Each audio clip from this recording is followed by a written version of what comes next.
if we have a very defensive opponent or someone on their knees, a nice move that we can try to use is a butterfly sweep to bring the person up and over and be offensive in our guard. Someone who wants to try and defend will generally be moving backwards or trying not to engage with us too much. So I think it's important to use grips that allow us to entice the person forward and then use that to counter. So we give them a little bit to feel like that they're going to make gains and then take it away from them. So the first thing is I like to try to use a 2-on-1 grip on the bottom. I think this is very good for setting up different options.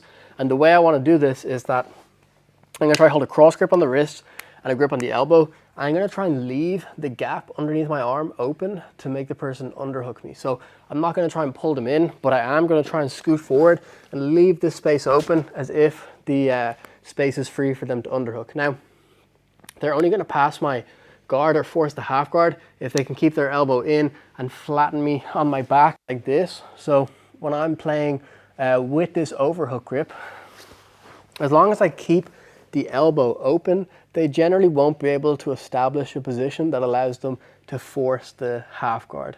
So when we make our 2-on-1 grip like this and we let them take an underhook, I'm going to try and flare this elbow open, and I want to move onto my side facing away from the person if possible. Usually from here, they might try and follow a little bit, and as they go to follow, my free hand goes to take a grip on this elbow. As I grip the elbow, I'm going to be onto my side, lifting up and over for the hook sweep. So we make our 2-on-1 grip like this. We leave the space open for the underhook, flare the elbow. Onto our side, trying to make a bit of an angle, catch the elbow, lift up and over, and come all the way up on top. When you go to use your hook sweep, the most effective configuration for your feet is to plant your bottom leg. So it's my bottom leg that does all the work, my top leg just supports. If I just try and use my top leg, I can extend about this far. If I use my bottom leg, I can extend as far as possible like this. So I have much more power to drive and much more space to lift into. If we go again,